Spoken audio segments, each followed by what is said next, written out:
Welcome. I'm Åse Besson from the Nordic Northwest Lecture Committee, and thank you for listening remotely tonight. We have a full house, there's about 250 people. These lectures are an important part of the history of Nordic Northwest, which was founded in 1986 to support the Nordic languages at PSU and have evolved to support all things Nordic in Oregon and Southwest Washington. Before I introduce the speaker, I want to tell you that you can access a comment button somewhere on your whatever you're looking at home, and you can ask questions, and somebody here will take the questions, and we will read them for the speaker, and he will answer. Make them short and concise, no dissertations. We cannot answer all of them, but we will answer as many as we can. And now I come to the speaker.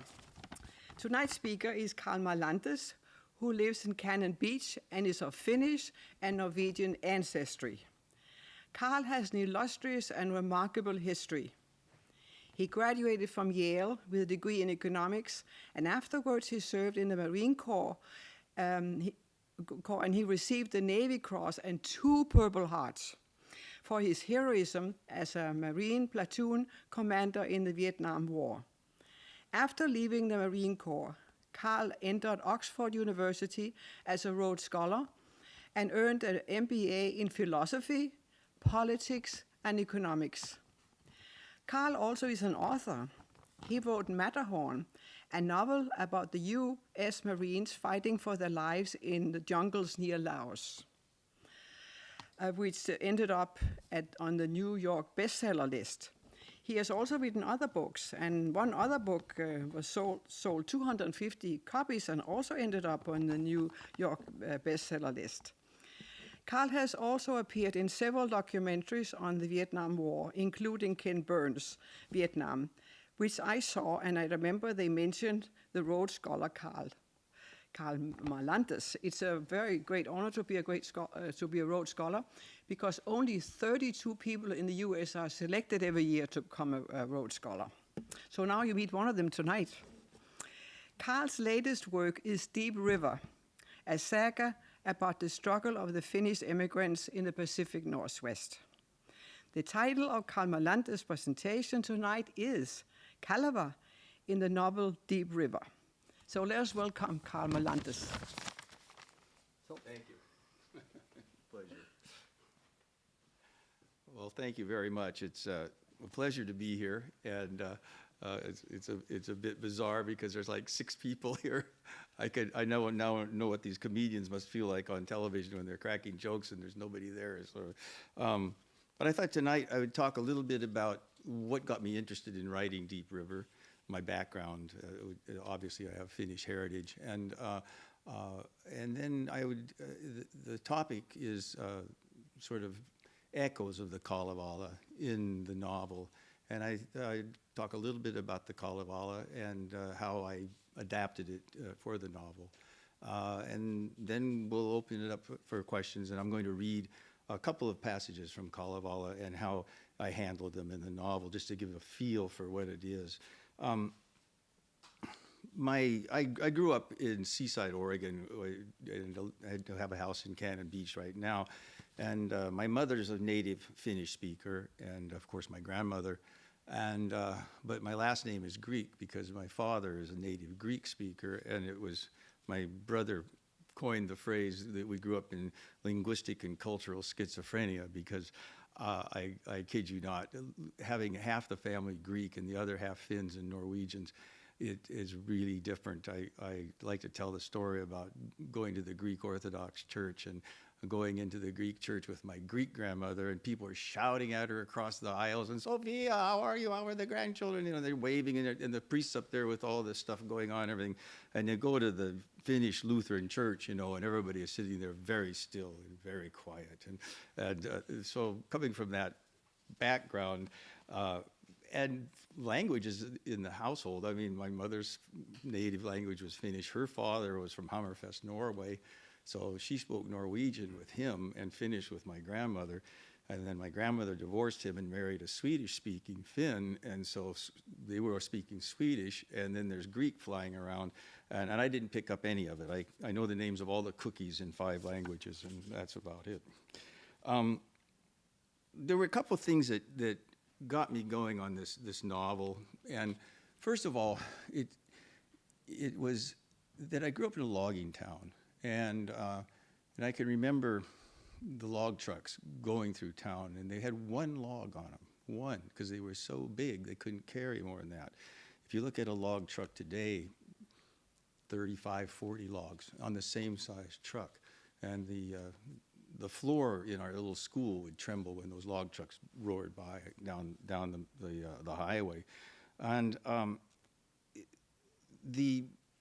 was struck with the irony that this is a very dangerous profession.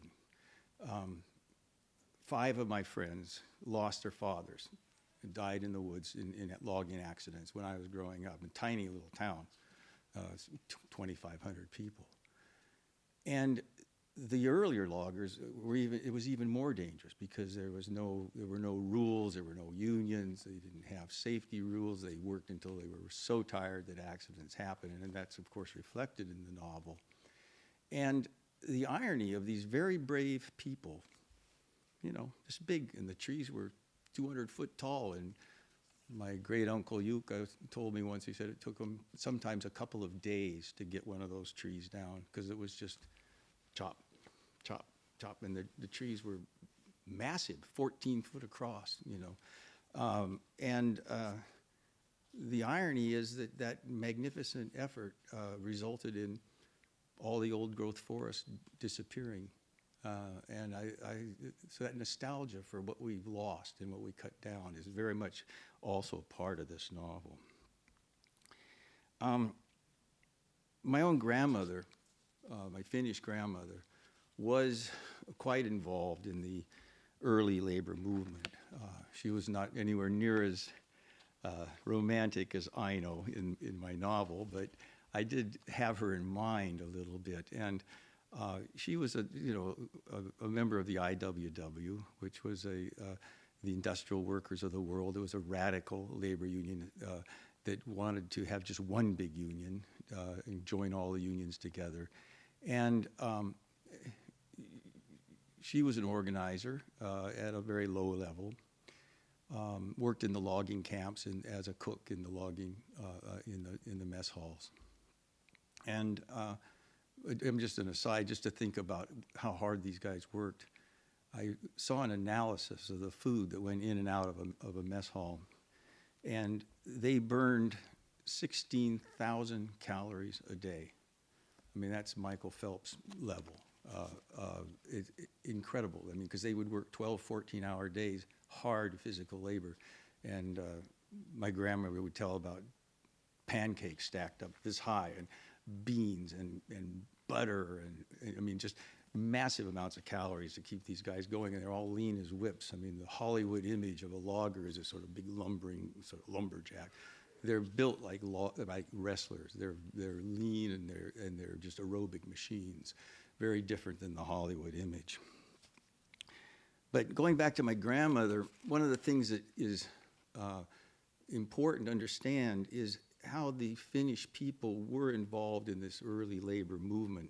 And there's a reason why the Finns appeared to be more radicalized, quote, with quotes around it, than, say, the Norwegians or the Swedes. Because you have to remember that Sweden at the turn of the 20th century, Finland at the turn of the 20th century was under Russia. And all of the countries in Europe had this terrible income inequality. There was, rampant capitalism, and the labor movements were just nascent and just beginning to be formed. But in Finland, you had the additional fillip of being a nationalist movement, because the Russians at the time were trying to get the Finnish language to be sort of not stamped out, but they would make it like you had to learn Russian to be able to deal with a Russian official. They wanted you to learn Russian to be able to get a university degree. It was actually the same with the Swedes 150 years earlier. So Finland was radicalized in terms of the socialist movement, but it was also combined with the nationalist movement. So when the Finnish immigrants first came to this country, they had that additional sort of solidarity of a nationalist combined with a socialist movement. And the other thing that kept the Finns somewhat separate is that the language is so different. Norwegian, Danish, Swedish are, Germanic languages and closely related to English. Finnish is a Finno-Ugaric language and not related at all. It's not even Indo-European. And so for a Swede or a Dane or a Norwegian to come and pick up English was way easier. So they could move into professions easier. They could move into businesses easier. The Finns didn't speak the language, and it was much more difficult. So again, that would not force, but it would make it more likely that the Finns would stay together and stick together than these others. They would integrate slower, and that is in fact the case. I just learned of 2 weeks ago, I was looking at a map of Seaside, which is a tiny little town, and I grew up in Finntown. They called it Finntown. And on that old map was a location of a building called Finnish Socialist Hall. I mean, even in Seaside, Oregon, a little tiny logging town, there was a Finnish Socialist Hall. And there's the Finnish Brotherhood in Astoria called Suomi Hall. And we used to go there for dances. And so the social life of the Finns was also around these Finnish socialist clubs. There was a club in Astoria called the Finnish Socialist Club. And it was active in the terms of trying to sort of promote socialism in America, but it was also very much about community. And so all those things sort of I learned from my grandmother and went into the background of the novel. The other thing that is a big part of this novel is when I was at Oxford, I talked my way into a course called Old Norse Poetic Diction. And I love to tell the name of the professor. Her name was Emily Dronke, but her title was the Sigmundfusson Professor of Ancient Icelandic Antiquities. And I thought, wow, I've got to have a class with someone with that title. And I was the only person that didn't speak 3 dead languages. I mean, it was Oxford graduate program, but I managed to be there. And I got very interested in the Old Norse sagas and also the Kalevala. And the Norse sagas, I thought, it'd be interesting. I mean, it was about Norwegian settlers in Iceland. And there's one called Laxdala saga about the settlement of the Laxdala district in the northwest of Iceland. And I was sort of in the class, and this is years and years ago, thinking, it would be very interesting to sort of bring that saga to America instead of having a bunch of Norwegians. Just have it be the Finns, because those are my relatives and who I understand best. And the Laxdala saga also has a wonderful triangle. And we have put this up. How's that? Okay. And a love triangle. And so I have a love triangle in this novel. And that was sort of in the background. And the Kalevala, for a lot of Finns know about it because it's sort of the Finnish epic. It's the Odyssey of Finland, or the same as the Táin for the Irish, or the Song of Roland for the French. And it was first put together because it's a series of very old shamanic songs. I mean, scholars think that some of these songs that were collected by Elias Lönnrot, who was a Swedish-speaking Finn in the 1830s, probably go back 3,000 years. I mean, they were clearly prehistoric. Now, some of the verses in the Kalevala, they suspect that Lönnrot himself wrote. And there's debates about, well, this one's authentic and this one isn't. But it's probable that some of them are that ancient and some of them are probably made up by Lönnrot. And there's debates between scholars about which are which. The basic thing is I thought, wow, that'd be interesting to bring the Kalevala to America. And didn't work out because the Kalavala is a series of songs, basically, poems, and there's no structure to it.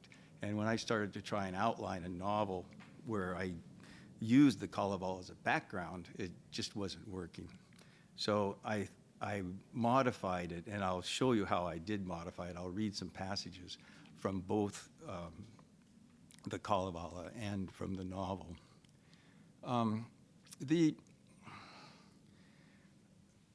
The Kalevala is very important to Finland because at the time, in the 1830s, Finland was under Russian rule, and the Finnish language was in danger of being lost because for years the Swedes had made it the language of government and of education, and then when the Russians took over, early 19th century, the same thing was going on. They were trying to sort of Russify the language. And Lönnrot, who was a doctor and was assigned by the Russian government to go to the eastern part of Finland, near Karelia. And when he was there, he started to hear these songs that were sung by the old people. And I saw a couple of old guys once. I was very young, but they would link arms and they'd sort of look at each other right in the eye, and they'd sing verses back and forth. It was quite stirring, this sort of fierceness of these songs. And I don't know if these guys were singing the Kalevala songs because I don't speak Finn that well. Like I said, I know the names of cookies. But Lönnrot was listening to these things, and he began to understand that although the songs were different, the characters kept reappearing. There were certain characters that kept reappearing. Lemminkäinen and Aino and these different wonderful names and again, the scholars think they were probably early, very powerful shamanic figures that got into the folklore. Because the Finns don't have a pantheon like the Indo-Europeans. There's no Thor or Freya or Odin. They have more animistic spirits, wind spirits, river spirits, and these shaman that were powerful healers and also mystics. And so he started collecting these songs, and what happened is that when he got them collected and published, again, it was probably 1840, thereabouts, the Finns took on the Kalevala as a sort of a rallying point for Finnish language and Finnish culture. And it was very important up until the time Finland broke free from Russia. Like Sibelius, I think, has written, 15 or 20 musical pieces that's based on the Kalevala. And of course, Finlandia, which he wrote right at the turn of the century, was very important for Finnish independence. And then again, like I said, for the people that were emigrating from Finland at the turn of the century, my grandparents and their siblings, Finnish independence was in the air along with socialism as a way of opposing Russia, and the Kalevala was all mixed in with it. So I'm going to now just tell you a little bit about how this epic echoes throughout my novel. And the novel is not about the Kalevala, but all of the characters are pretty much linked to the Kalevala. And I was also very interested in the music of it.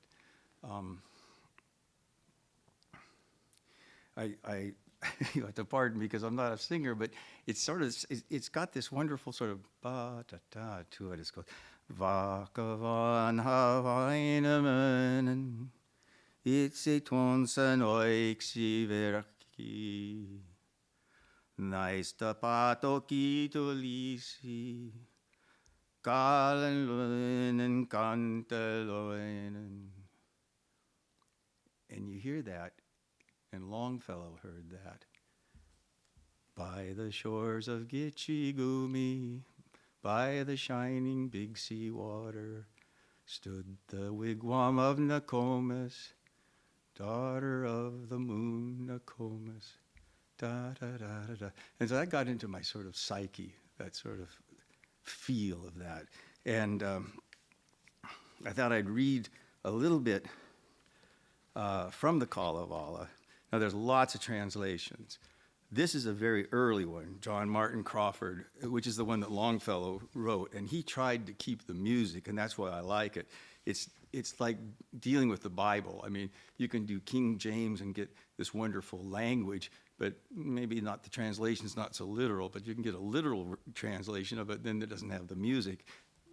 Poetry is like that, and so I'm going to read from my favorite, which is the Crawford translation. It was done over 100 years ago. And then I'll read what I did with it, because like I said, I couldn't follow it precisely. Ilmari, which is one of the characters in the novel, is taken from Ilmarinen, who was the great smith that built the Sampo, which is this magic mill that grinds out prosperity. And some people think it's linked to the whirling of the heavens, the dippers around the Milky Way, related to the world axis. There's this all kinds of speculation about the Sampo. No one knows exactly what it is, except that it's magical and it's really good to have. And Ilmari is the smith, the magical smith that built that. And so my Ilmari in the book is a blacksmith, and he has a company called Sampo Manufacturing. And in America, the source of wealth is business. It's the source of wealth was the sawmills and was the logging companies. And so Sampo from the Kalavala is echoed in early 20th century America in the terms of business and capitalism. And of course, this family that I've invented, the Koskis, each of them has a different outlook on life. Ilmari is very religious, traditionally religious, and his younger brother Matti, who is like a Lemminkäinen, and he is Lemminkäinen from the Kalavala, he just wants to get rich. And Aino is very much an idealist, a socialist, and joins the IWW, and she falls in love with Jukka, who is Jukkahainen, who is the minstrel, that is the artist. And all of these people come together, and one of the things that I wanted very much the novel to show is that people can have incredibly different outlooks on life, on how we deal with death, the ultimate sort of questions. One very religious, one, I know, an atheist. The other one, I'm just going to get rich, that'll make me feel better. I mean, and yet they have Thanksgiving dinner together, they have Christmas together, they're a family, and they bicker and fight, but there's this great love. And I think it's highly possible, and it's unfortunate today's climate, that people with different political opinions are enemies, and instead of just like, okay, let's work this out. And so that's also underlining it. I thought I'd read just a couple of short passages and just flip back and forth between them to give you a feeling for how the Kalevala is echoed in the novel Deep River. The first one is when Ilmari is clearing his land in Deep River near the town of Tapiola. And I made all that up. It's actually in my mind the Nacelle River in southwest Washington, where my family sort of homesteaded. My mother grew up there. She was born in a logging camp there, and her mother and her three brothers, the three brothers all had farms, and then a fourth brother started a logging company. So in the Kalevala, we have Ilmarinen clearing something, and I mean, in my novel, it's Ilmarinen's clearing something. In the Kalevala, we have Wainamoinen doing it, and I flip back and forth between these people. So if someone wants to trace whether I'm dealing with Wainamoinen or Ilmarinen, quite frankly, when I first started the novel, I had two characters, and it's pretty easy to see that the novel is way too big, and I had to cut it down, so I combined the two characters together. And so sometimes you'll hear something from Ilmarinen and sometimes from Wainamoinen. But here it is, and again, here's that cadence. Wainamoinen, wise and ancient, made himself an axe for chopping, then began to clear the forest, then began the trees to level, felled the trees of all descriptions, only left the birch tree standing, for the birds a place of nesting, where might sing the sweet-voiced cuckoos, sacred bird in sacred branches. Down from heaven came the eagle, through the air became a flying, that he might this thing consider, and he spoke the words that follow. Wherefore, ancient Wainamoinen, hast thou left the slender birch tree, left the birch tree only standing. So from that, we get this in the novel. And this is Ilmari on Deep River where his farm is. As Matti was leaving Boston, Ilmari was climbing over the trunk of a huge, newly felled Oregon oak. He had spent most of the summer clearing ground for more pasture by felling the smaller trees and drilling fire holes deep into the larger ones. It pained him, but alfalfa didn't grow in the shade. Ilmari had named his farm Ilmahenki, after Ilmatar, the spirit of the air. It stood on the south bank of Deep River, 12 miles by river east of its mouth on Willapa Bay. About a mile downstream was the nascent settlement of Tapiola, which in the dreams of John Higgins, who'd established a general store next to a natural landing site at the edge of Tidewater, would someday become a thriving valley town. The house was surrounded by newly planted apple trees and hay fields, wrested from the forest through labor that equaled that of any Russian penal colony. The fields were dotted with cattle that grazed around piles of limbs and smoldering 7-foot-high stumps, which were slowly disappearing because of the drilled holes into which Ilmari had stuffed hot coals that he relentlessly tended day and night. It was also the way he felled the enormous old-growth hemlocks and Douglas fir, many 12 or 14 feet in diameter. He let fire do his work while he plowed and planted between the massive trees and stumps. He'd have starved if he tried to clear them before planting. Slow and majestic beating of large wings caused him to look upward, and he watched an eagle descend onto a branch of one of the light-barked alder trees that he'd left standing by the river to remind him of the birch trees in Finland. The eagle ruffled itself slightly and then remained still, its eyes intent on the river. Ilmari tried to imagine what the river looked like through the eagle's eyes. The sun, usually hidden by clouds in June, warmed his back as he lost track of himself, just being with the eagle and the alders and the river. A flicker of white belly feathers caught his eye as another bird flashed against the edge of the dark forest. Long white feathers with black ends formed what looked like stripes on the bird's tail, which flared wide, slowing the bird's speed so that it could perch on the limb of a Douglas fir. It turned its head toward him, and a prominent yellow beak identified it as a yellow-billed cuckoo. Ilmari's neck hair rose. He once again got that feeling, the one other people didn't get, the feeling he couldn't explain. The yellow-bill normally lived east of the Cascade Mountains. Someone was coming, maybe two. The eagle and the cuckoo.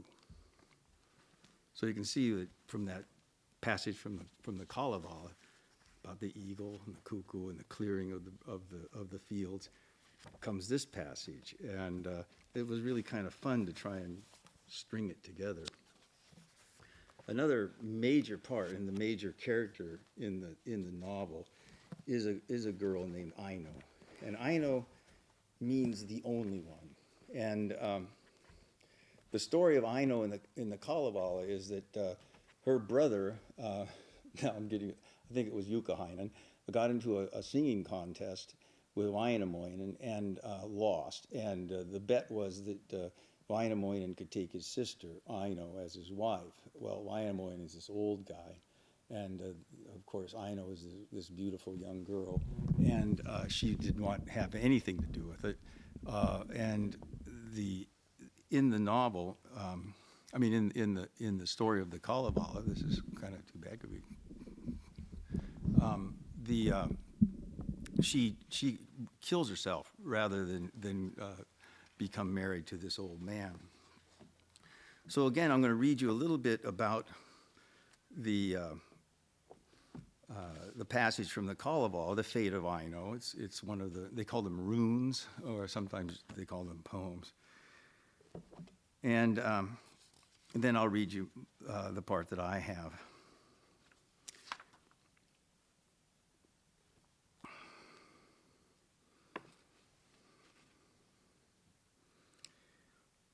As she neared the woodland border, lo, the ancient Wainamoinen, quickly spying out the maiden as she left the birchen woodland, trimly dressed in costly raiment, and the minstrel thus addressed her, Aino, beauty of the Northland, wear not, lovely maid, for others, only wear for me, sweet maiden, golden cross upon thy bosom, shining pearls upon thy shoulders. Bind for me thine armored tresses, wear for me thy golden braids. Thus the maiden quickly answered, not for thee and not for others.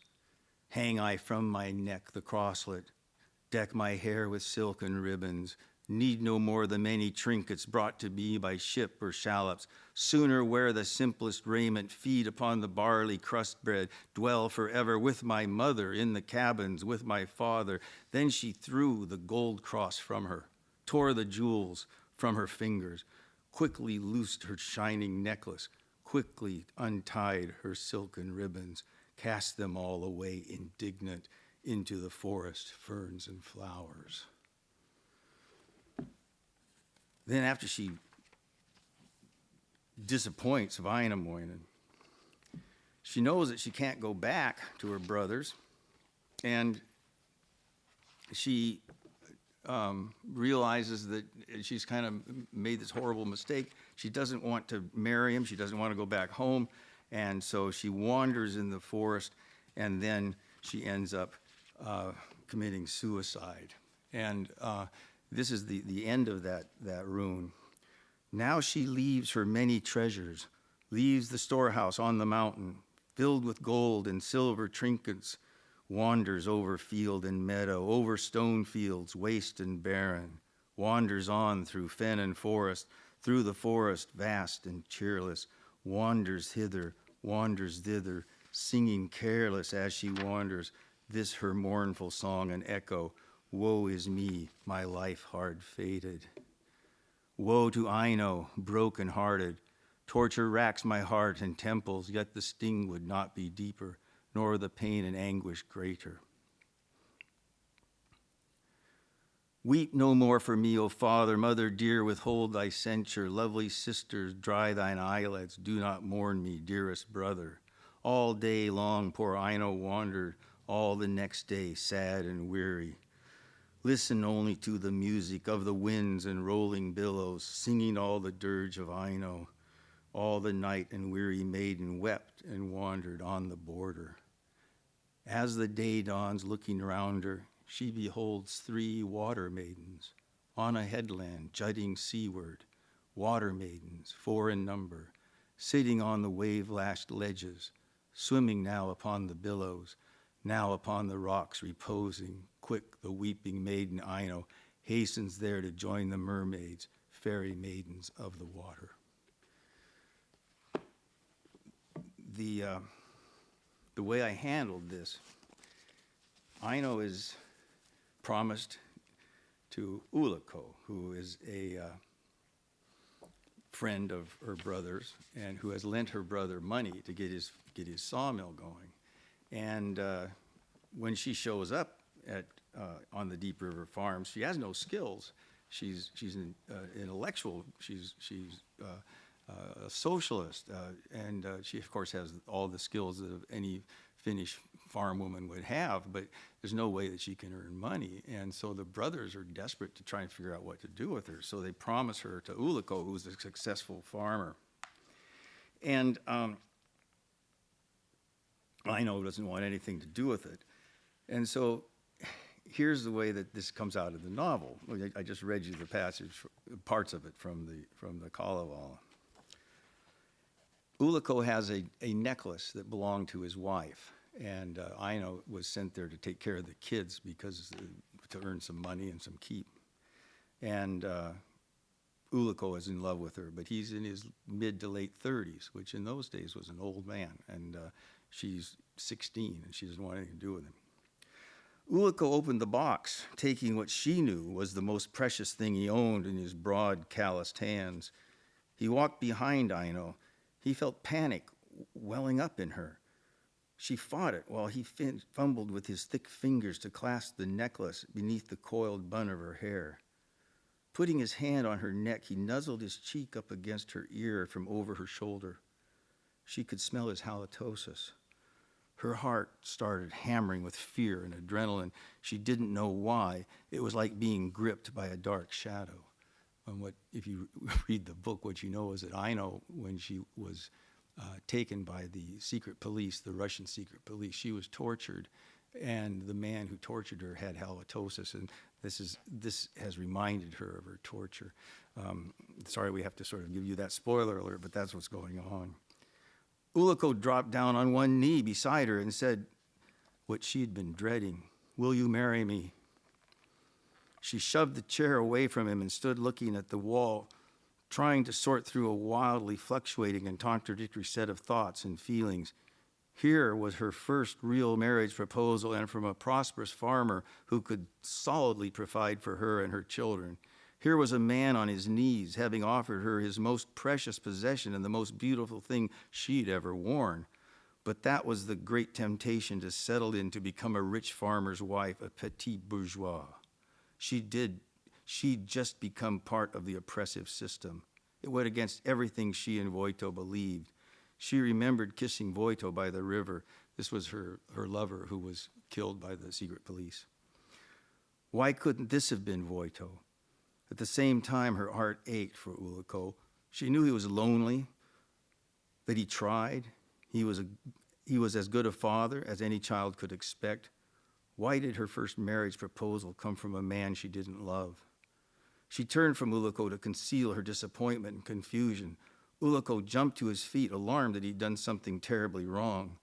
Seeing him so stricken, she panicked. She didn't know what to say to him or what to do with this whole situation. The necklace suddenly felt like a collar, tethering her to the farm, to a life she didn't want. She fumbled for the tiny clasp and couldn't work it. Frustrated with her clumsiness, she yanked too hard on the delicate chain, breaking it. It horrified her. She held the necklace out to Ullikko, her hands shaking, tears of embarrassment in her eyes. She was stuttering. "I'm so sorry." She could feel the wound in his heart and knew she'd put it there. "You're a good man." She looked at the necklace still in her hand and then put it on the table. And then she flees from Ullikko's farm and she wanders through the forest, and it's just repeating this theme from the Kalavala. She was overwhelmed with what she'd done. She refused the proposal of marriage rather badly, hurting the man in the process. She plopped down next to a creek, not caring about the mud on her good skirt. She thought about going back to Lemminkäinen to apologize to Ullikko. She couldn't. She thought about how she'd gotten to this lonely place where the farms were so new and the farmers sowed their grain around stumps and their little houses were dwarfed by enormous trees.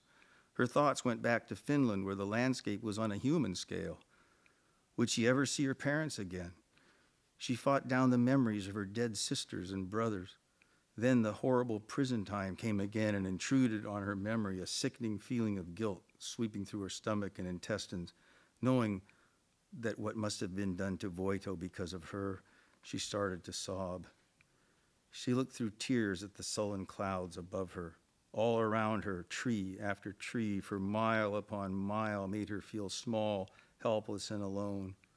She thought of wrapping her shawl around her head, covering her face, and throwing herself into the murky creek to drown. I couldn't kill her because she's the hero of the book. So she had to think about suicide, which is how I handled the Kalevala verse. Movement caught her eye, and she imagined more than heard a soft flutter of wings.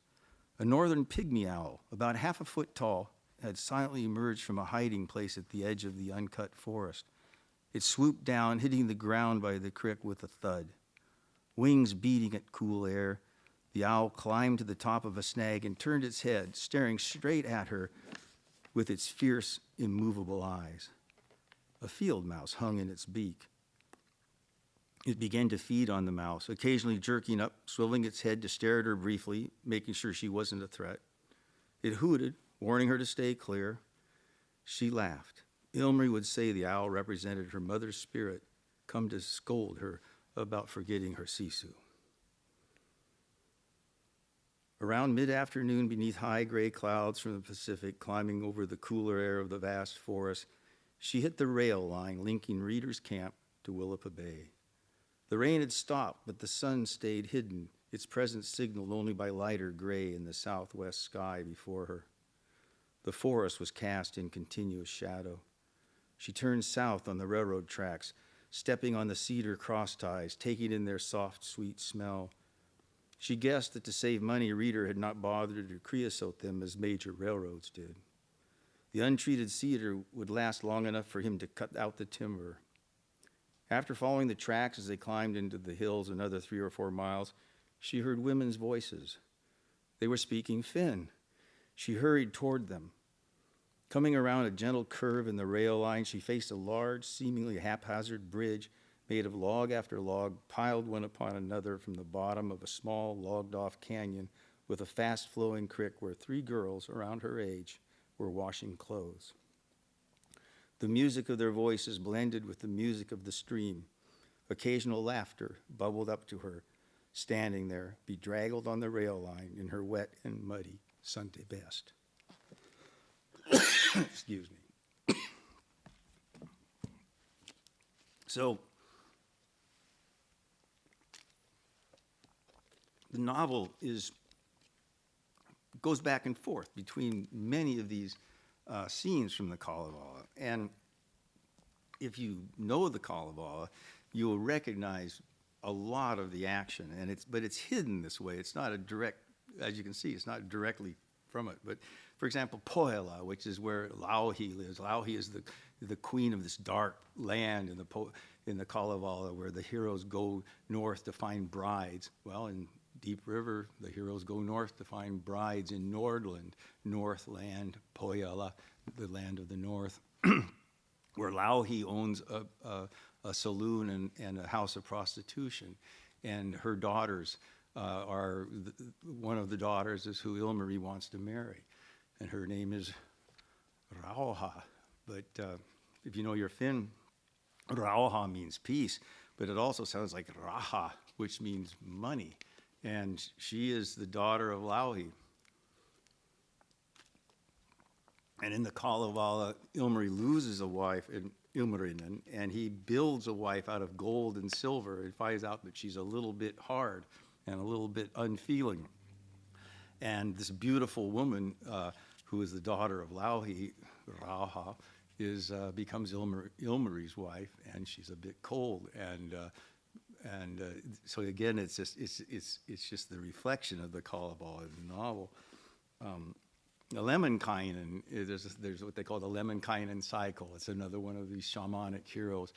He meets a woman named Kyllikki, and they vow to stay together and never fall apart. Well, it doesn't work in the Kalavala, and it doesn't work here. Matti I name him Matti Lemminki, his middle name, to give the reader the hint that this is Lemminkäinen. And of course, Kyllikki is the same name. It means a woman. And he, of course, in the Kalevala, he goes north to find his wife, and he dies crossing the river where the swan of Tuonela lives. It's that same old myth of like the river Styx, where there's a boat that ferries you to the underworld, to hell, and he dies there. Like a big snake comes and gets him, if I remember right, and is torn to bits. It's the Osiris myth. I mean, this is the early Egyptian myth of Osiris being torn to bits, and his girlfriend puts him back together again. Well, I don't quite do this in the novel. Again, I can't kill my characters off, but he goes off to an island called Sari in Finnish in the Kalevala, and Matti Lemminkäinen goes off to Long Island, and another part of the book that I really liked is that Ilmari is like I said, he's a combination of Wainamoinen, who is a mystic, and a smith who is just a down-to-earth, practical sort of guy. And I've had him have a character arc of moving from this very traditional Finnish Lutheran to a more mystical view of the world through his meeting with Vasutati, who is one of the last of the Ninasel Indians who live in that part of southwest Washington. And she teaches him a lot about shamanism. And the novel shows his character development. Well, that is exactly what happens with Vainamoinen, and he learns a lot of things. For example, in one of the scenes in the Kalavala, Vainamoinen meets a forest giant called Antari Vipanen, and in my novel, Ilmari is given magic mushrooms by this Indian woman, and he meets in a drug trance the same Antaro Vipanen, and learns a lot about God, basically, through these encounters. The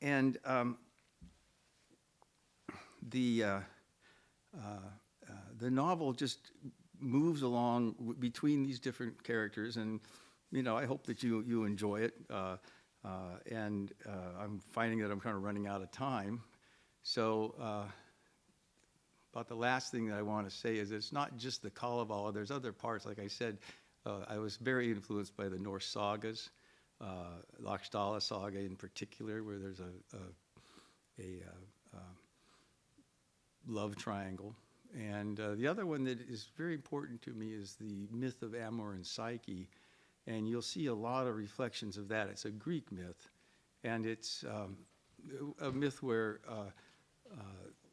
Psyche falls in love with the god of love, but can't see him, and her sisters talk her into holding a candle up to this god's face, and when she sees him, he flees, and she has to spend the usual 30 years wandering in the wilderness, learning many, many tasks.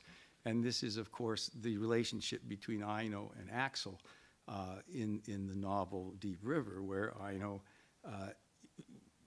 loses Axel, in fact, ignores Axel, and he ends up marrying somebody else, and I can't go into all the details because we'll spoil the book, but she follows through with this myth of Amor and Psyche, and so if people know their Greek mythology, they'll see that Aino is also playing the part of Psyche, and it's kind of fun to do that. I mean, I've come to understand that writing is kind of just really pretty, just sort of serious, sophisticated playing. I mean, you get an idea, read this book, read the Kalavala, maybe I'll make something up that goes along with it, and out comes this massive, large book.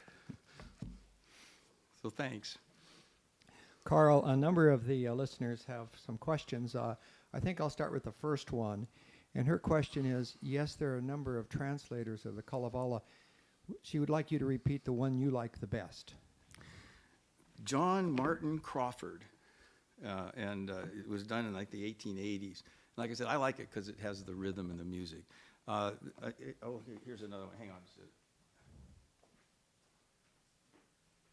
This translation is by a man named Francis Peabody Magoin Jr., and I don't know if you can see this. This is a literal translation. There's no poetry in it, but if you want to know as close to the English language as you can get the translation, then this is the one you want.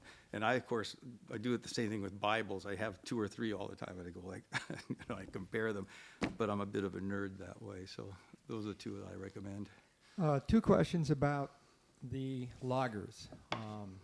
One is, there's a number of logging camps, and you touched upon this, but maybe you could elaborate a little bit more. What would make one logging camp more successful than the others? What would keep the loggers logging? The most important thing was food.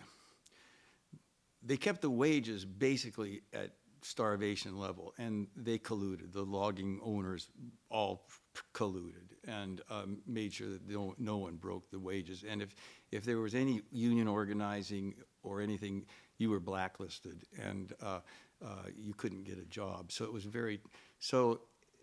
And the other thing is that the loggers were mostly young men, unattached. There were few women, and so there were young men, and the way the logging camps competed was through the cooks. because they never went hungry. They worked their tails off, but they had massive amounts of food. And if the food was bad, these young loggers would just leave. Then they would go to the next logging camp where they'd heard the food was better. And so the cooks and the staff of the mess halls were incredibly important to the success of the logging camps. And of course, the location, were you in prime timber, were you able to get it to water efficiently and all those things. But the primary way of competing wasn't through wages, it was through good food. Good food. Another question about the logging camps, and you talked about how Finns were often radical union organizers. Well, in the early days in the logging camps, I know that you talk about how the Finns would organize, but can you tell us how difficult it was and what the repercussions were for some of the Finns who tried to get better wages, shorter Sure. working hours? Yeah, it was. There were no laws protecting union organizing, and so what would happen is that if you decided that you wanted to organize, you would get fired. Now, getting fired is bad enough, but you would get fired, and then what they would call the blacklist would go out. So every other logging camp in the 3-state area would know your name, and you wouldn't be able to get hired. So the risk wasn't if you were a family man. The risk was that your family would starve. I mean, it was a serious, serious thing to be brave enough to try and organize, and people did.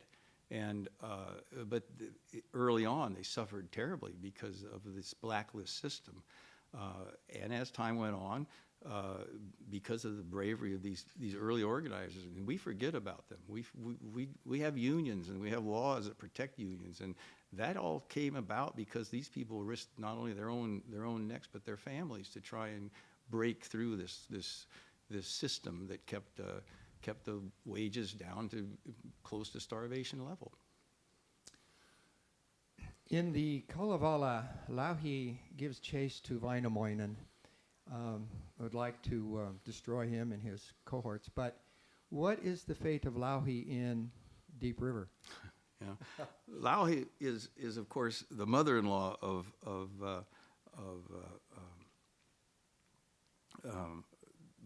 the Smith.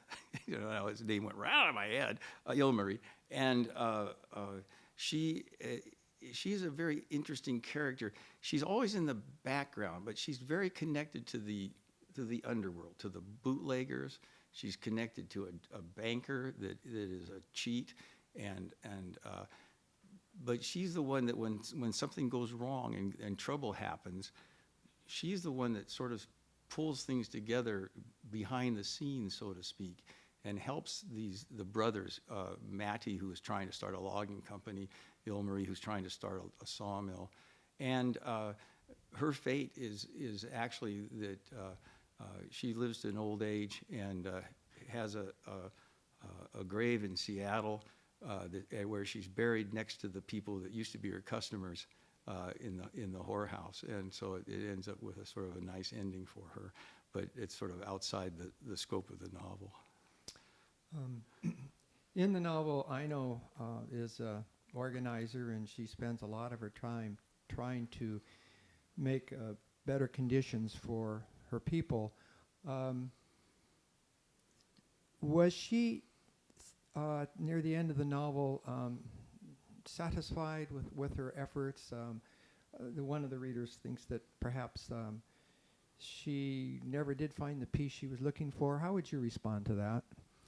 I think that she's a character that is a real as I can make a human being, and she doesn't fulfill her ideals, but she changes. In other words, when she first comes over, she never wants to get married, and she doesn't want anything to do with bourgeois life. I mean, she's 16, okay? And yes, in a way, she's disappointed, but she lives to see a time where she learns a different way of organizing. She organizes a co-op where the Finnish sawmill workers, first of all, own their own sawmill. And then later, when she and Axel get together, and he's a fisherman, they form a fisherman's co-op. And at the end of the novel, shares in the selling of that co-op to a large seafood company. I think I said it was Tyson's. But so in my view, she ended up leading a pretty good life. In other words, she had a child. She had a marriage that was successful after enormous problems going this way and that. And she basically, I think, in my opinion, said, the idealism is never going to be there. But I want to live a life that's satisfying and full. And she found a way of doing that by organizing a co-op instead of beating her head against the wall with this one big union, the syndicalist movement, which never did get off the ground in America, primarily because America in those days offered the promise that you could get rich, you could do it on your own, you don't need to do this. And she was fighting that all the time. But she, by the time the 30s come around and then the 40s and the 50s, she had settled. And I think that that's not a compromise, that's a reality situation where she said, this is the life I've carved out. And she carved out a small piece of the action for those people that she knew, those workers she knew. And I would say that, yes, she ended up her life satisfied. 3 more questions, one about the novel and then 2 about you. The last question about the novel, someone was curious about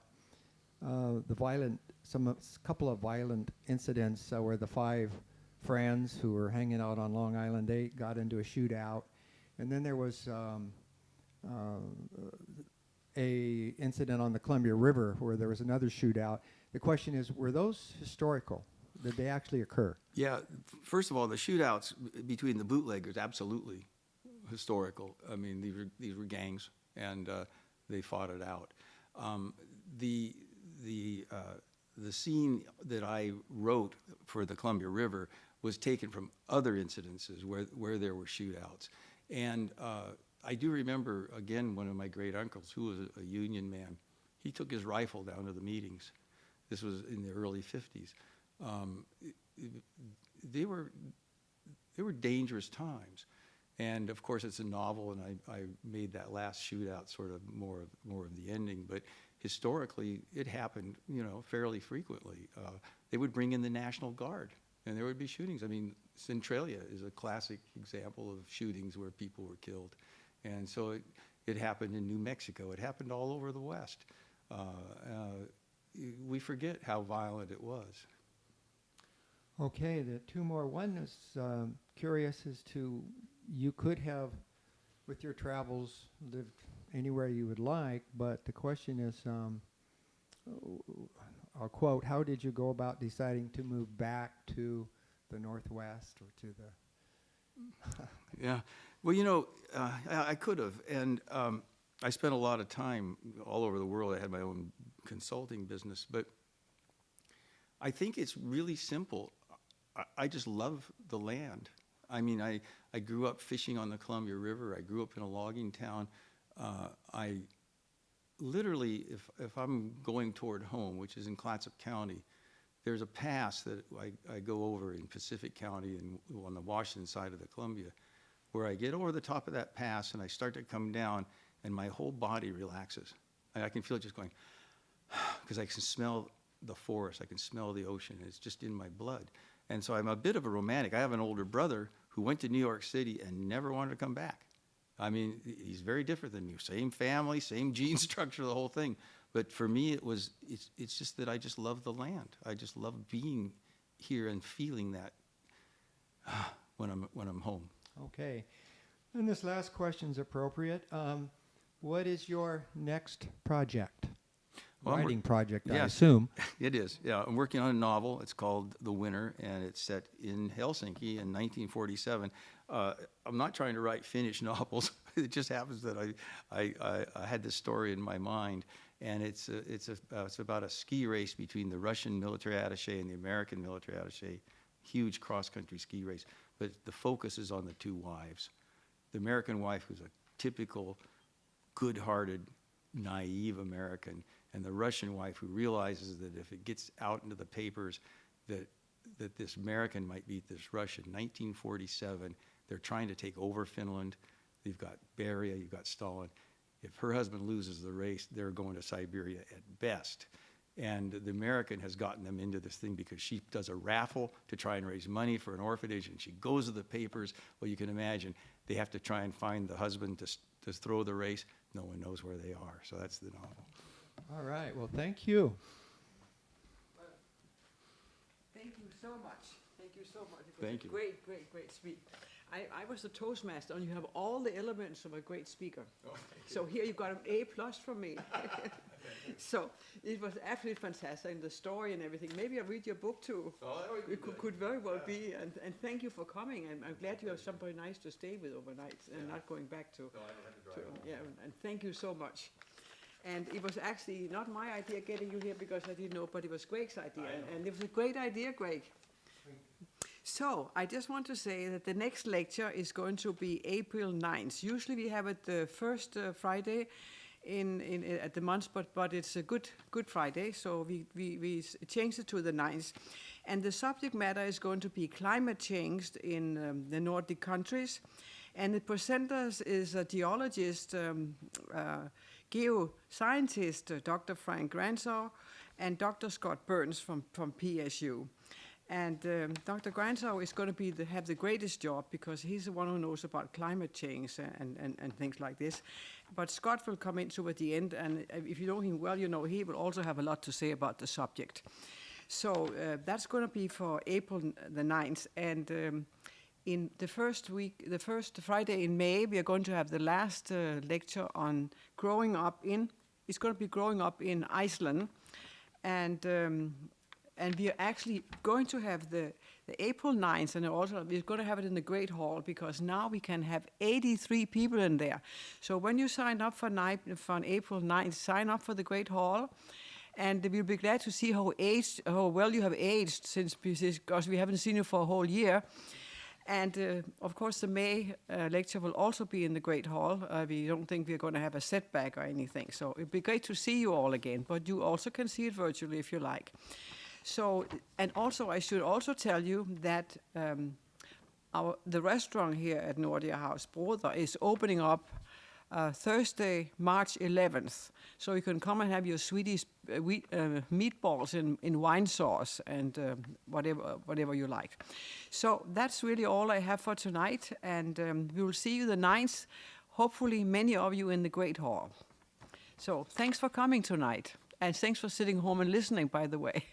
That's what I was to say. I usually find out how many Finns there were in the audience, but now I can't because they're sitting at home on their sofas. So, but I'm sure that lots of Finns got out of the start hole for this one. And thank you so much again for coming.